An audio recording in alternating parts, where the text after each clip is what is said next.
You know you are. Be still and know you are. Your life is meant for joy. It's all so deep within you. My name's Logan Swain. My name's Charles Glosher. I'm Josh Melman. And I'm Trenton Golden. We're the Normas. We're the Normas.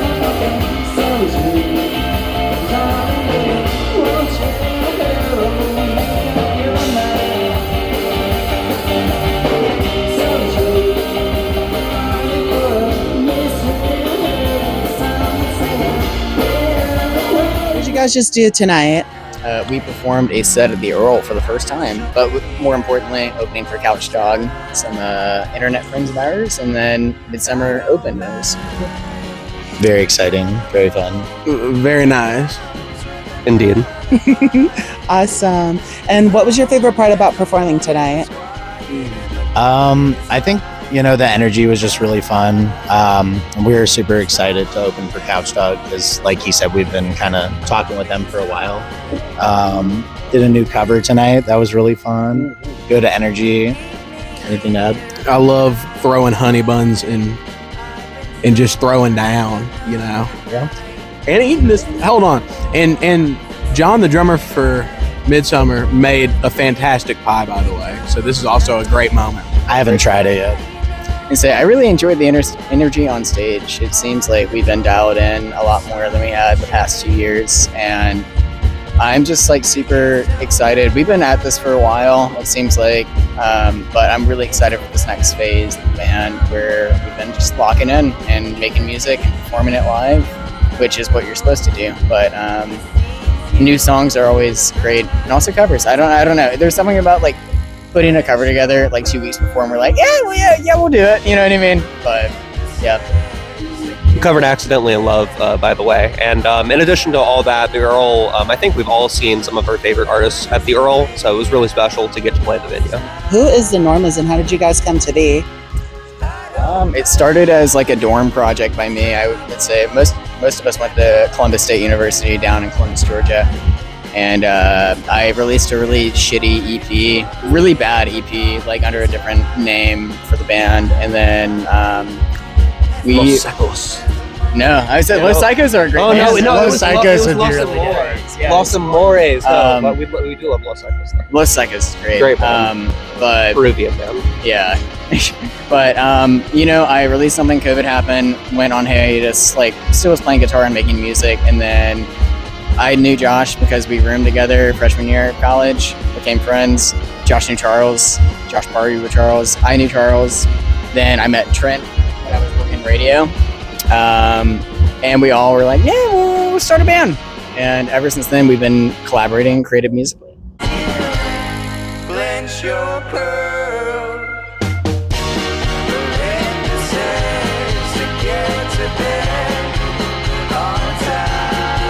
What has been the most fun about the creative process when it comes to making music? For me, it's really cool because it's usually Logan and I, or sometimes Charles will come up with some sort of melody, come up with some lyrics. But typically by the end, it's not the same song, but in a good way. We all have really different music tastes, and I think when we come together, we just kind of create some really wild stuff. Yeah, Trenton really brings a great edge with his drumming. He definitely is influenced by a lot of indie bands, and that comes across. He's pulling from a lot of different stuff. I as well. I pull from a lot of different genres. I like to kind of think of myself as an arranger for a lot of our studio stuff. I like to arrange harmonies and fill out parts, whereas these two a lot have the basic idea, the chords and the melody, and then we together put it all down. But I like to arrange kind of the finer details, maybe the stuff that you don't necessarily hear the first time. When it comes to arranging the music and the production process, what is that like working as a cohesive group? First off, we kind of, we were collaborating with this guy, Stephen Jarvis, who we still collaborate with. He did our last single, Belinda Says, and he produced our first record. Our second record was self-produced the night before. To mixed results. That was me, a lot of it kind of figuring out how to produce a more professional sounding record, and it's hit and miss in spots.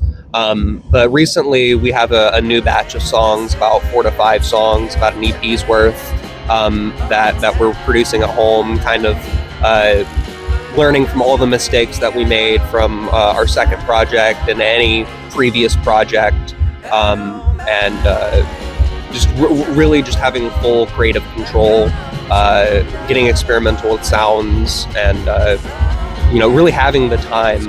It's great to record in a more professional studio, but that costs money. So if you can do it yourself, that's the best way. And I mean, I think it makes sense for us to do like at-home recording and kind of like, at least like do this creative process like as cheaply as we can to start. And then, we can always like re-record or like do more, but like, I feel like it gives us a lot more leeway. We're not on a timer. We can just kind of create. And I think that kind of like has gotten in the way of our creativity in the past. And so I think it's a big positive. Being a band and making music together, what has been the most difficult part? My ego.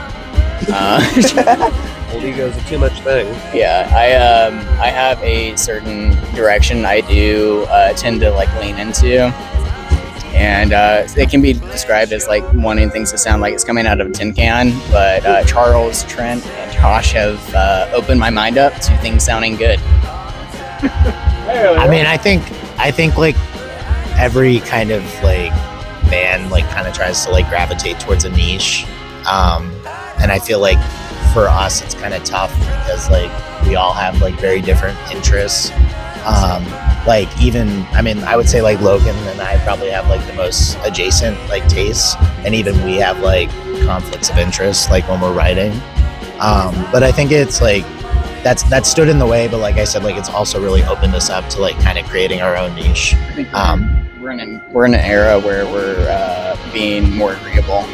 Yeah. I think all of us are like a lot more agreeable. I think we're just open to like things being different than we planned them. And I think that like a lot of bands really struggle, like they're kind of headstrong on like what they think like their project should be. And it's like we're trying to be open, even if it's not necessarily like our go-to. Like I feel like we're open to like the ideas.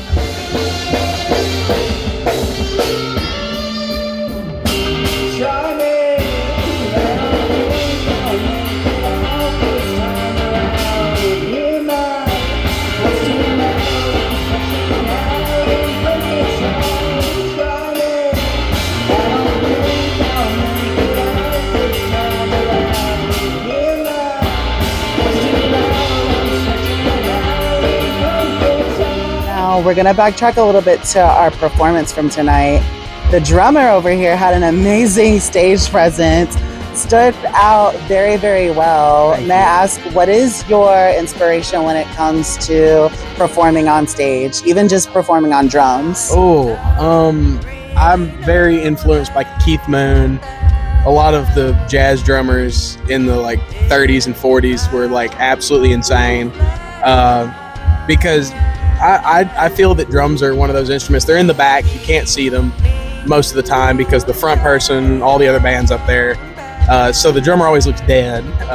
They look like they'd rather be anywhere else. But most people forget the drummers are the backbone of the band. So if your backbone is not shaky, then you sitting still, baby. You know what I mean? So it's like, but I come from a musical theater background. I was also in the circus. I did clown work. So I kind of draw a lot from entertaining and a lot of physical theater. But also, like, if I'm not having fun, then I don't think anybody else is gonna have fun. So I gotta throw my stuff at it, I gotta throw some honey buns. I gotta do some stick tricks, because nobody wants to see a dead fish on stage. You know what I mean? Like, if that makes sense. I probably started rambling there towards the end. No, I feel like you're spot on. Yeah. I mean, like, I don't know. I feel like he has the most like stage presence, like typical like charisma of the group. And I think it gives us like a lot to like aspire to. Oh, thank you. But we all kind of, I mean, in our ways, like sort of have like theatrical backgrounds. And so I think I was gonna say like from like in one way or another. So I feel like that kind of helps too. Just like knowing like how to like present yourself on stage and not be boring. Yeah. Oh, real quick. And like something that I feel I also love hardcore music. I love like old school country music. And I feel like when I started playing in indie music, a lot of people take themselves very seriously. So they want to have that kind of mysterious vibe about them. I couldn't care less about that. I think that like if you come out there swinging and having a good time, you're gonna get the crowd into it. And like I don't know. I feel that everybody needs to not take themselves so seriously, because if you're taking yourself incredibly serious, then like where's the joy in that? There's no room for laughter. Bhagwan. So speaking of throwing the honey buns on stage, is that like a staple thing that you guys do? I think it is now. It is now. So yeah, so we originally were playing at aisle 5, and me and Charles were in the Piggly Wiggly, and we picked up some Faygo, and we decided, hey, let's do like an ICP bit and throw Faygo into the crowd, and people really loved it.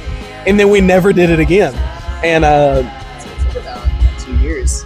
yeah, It took about 2 years to start.